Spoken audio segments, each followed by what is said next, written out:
En 2023, j'ai personnellement, parce que j'étais en prison, vous étiez sous blocus. J'ai pris la responsabilité, je vous en ai informé par la suite, de contacter son fils après le discours du 3 juillet pour lui dire, à partir du moment où votre papa a décidé de ne plus aller aux élections, vous êtes la seule personne à pouvoir l'aider à sortir par ce qui reste de la grande porte. Et que tous ceux qui veulent être candidats aujourd'hui vont l'encourager à continuer la répression. Il s'en est rendu compte trop tard pour essayer de rétropédaler, appeler à l'apaisement, mais le mal était déjà fait. Les morts ne reviendront pas. Les amputés ne retrouveront ni leurs bras, ni leurs jambes. Les éborgnés ne retrouveront pas leurs yeux. Et on a toujours des malades qui sont évacués à l'étranger du fait de cette répression à venir. Je n'ai pas été écouté. Au contraire, qu'est-ce qu'on a dit? Ils auraient pu négocier quand ils étaient en mars 2021 parce qu'ils étaient en position de force. Mais qu'est-ce que vous avez fait en mars 2021 lors de votre discours du 8 mars? Vous avez dit que le président Macky Sall, il reste 2 ans.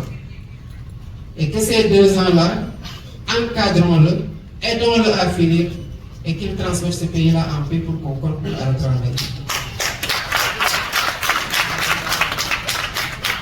Il y a eu autre chose qui a été dit, puisque nous sommes dans des moments dits de décrispation et qu'il n'est plus notre adversaire, je pense qu'on peut même ne pas aller dans ces relations-là. Juste pour dire que, à quel point moi je tiens à la concertation et au dialogue. Et cela a été tout le temps la posture de PASTEF, de continuer à entretenir ce dialogue-là, si tant est que les conditions de sa tenue obéissent à des règles ou à une logique de sincérité qui vont aboutir à des conclusions qui seront convenues, consensuelles, appliquées par toutes les parties prenantes. On n'a pas été écouté à temps. Et on aurait pu faire l'économie de ces balafres sur le visage, sur l'image de la démocratie sénégalaise, de frères et sœurs incarcérés dans des conditions extrêmement difficiles, de morts qui ne reviendront jamais, de traumatisés et de blessés qui garderont les séquelles à vie. Voilà Bassirou Diomaye Faye en toute discrétion aux côtés de Ousmane Sonko dans le cadre du projet que nous portons tous aujourd'hui.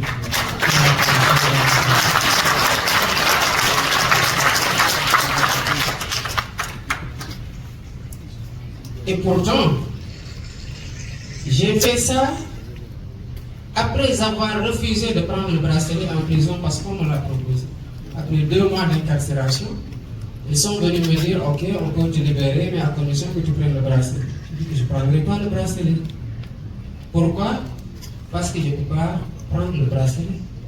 Je n'ai rien fait. Quand vous aurez fini avec votre ingénieur électoral, mais remettez-moi là où vous m'aviez trouvé, à savoir mon bureau à 22h, à des heures d'arrestation illégale. Mais tout ça a été entretenu par des gens à qui ne profitait pas notre candidature. Après s'en être pris au président Ousmane Sonko, ils s'en sont pris à moi.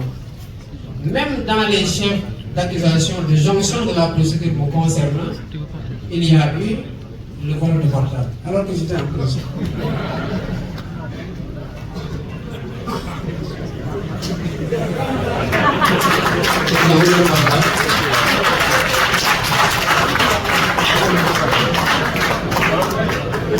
Pour dire à quel point il y a eu de l'acharnement pour que la candidature de Bassirou Diomaye Faye ne passe pas. Mais parfois, certaines personnes sont déroutées quand ils sont confrontés à la logique politique du projet de PASTEF qui est incarné par le président Ousmane Sonko. Je le rappelais ce matin au leader. Le 7 janvier 2023, vous avez été le premier, lors d'une réunion à laquelle je n'avais pas participé parce que j'avais un décès, à poser la question du plan B, et c'est le bureau politique qui vous a mis en minorité, raison pour laquelle vous pas débattu de ce point-là, parce que le bureau ne voulait pas encourager le processus de liquidation politique. J'ai rappelé votre formule qui décrit la logique politique dans laquelle vous êtes tout le temps inscrit, à savoir que le Sénégal n'a pas besoin de messies ni de héros, mais d'une masse critique de citoyens qui sont conscients des enjeux.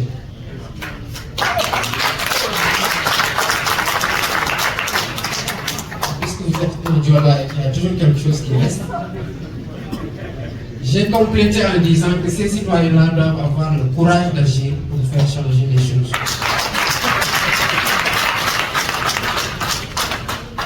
Président, vous m'avez dit de ne pas parler de Amadou Ba. Mais comme généralement je me suis têtu, et qu'on n'est jamais d'accord, même si nous sommes toujours ensemble, je voudrais juste vous compléter. Je crois que j'avais fait un texte que j'avais appelé Bastradamus, prédiction tirée du DAC politique. Je crois que tout ce que j'avais prédit dans ce texte-là, c'est presque réalisé. Alors, quand vous avez quitté le syndicat, vous nous avez transmis à Amadou Ba.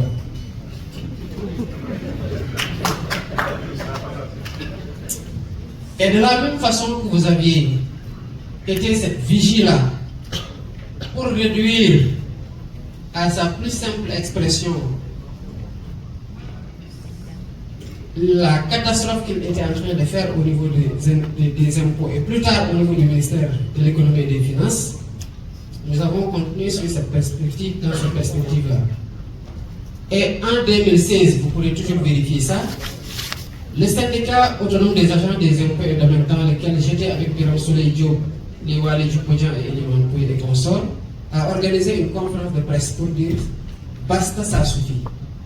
Parce qu'à chaque fois que les agents allaient en contrôle fiscal et qu'ils faisaient des redressements à coût de milliards, illégalement Amadou Ba décidé d'une simple lettre en violation des dispositions de la loi qui dit qu'aucune autorité ne peut, sous peine d'en être personnellement responsable, entraver le recouvrement des impôts et droits et taxes de toute nature.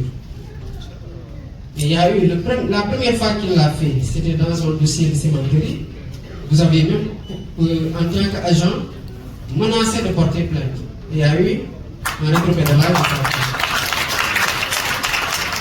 En 2016, nous avons dénoncé ça. Nous sommes allés organiser une conférence de presse pour lister tous les dossiers sur lesquels Amadou Ba avait compromis les intérêts du trésor public et donc des Sénégalais au profit d'entreprises étrangères. Et nous savons tous que cela n'a pas été fait gratuitement. Quand j'ai appris qu'il était impliqué dans des soupçons de corruption et que celui qui l'a fait candidat y a cru, j'ai dit parce qu'il le connaît. Je sais que si c'était moi, Ousmane ne va poser aucun parce qu'il saura que ce n'est pas vrai. Donc c'est parce qu'on sait qu'il est dans ces pratiques-là qu'on a voulu en savoir un peu plus. Et certainement, l'histoire dira ce qu'il en a été un jour. Ces pratiques-là, qu'on a appelées remises gracieuses à l'époque, ont été perpétuées. Et cette année, j'ai dû discuter avec le député Guy Marius Sagna pour qu'il dépose une demande de mise en place d'une commission d'enquête parlementaire autour d'un redressement de 150 milliards qu'ils ont abandonné en ne prenant que 14 milliards. Au même moment, l'ONG africano-américain là, si je ne me trompe pas du nom, dénombrait le nombre de morts à la Méditerranée à 6618. On abandonne 14 milliards pour 150 milliards. Et cette pratique-là a été inaugurée, entretenue par Amadou Ba. Donc cet homme-là, nous le savons très bien.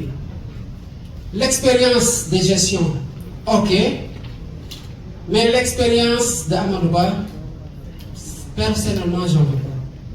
Je veux pas d'une expérience de violation des lois, d'une expertise en coup bas, d'une expérience dans les malversations, les détournements, j'en veux pas.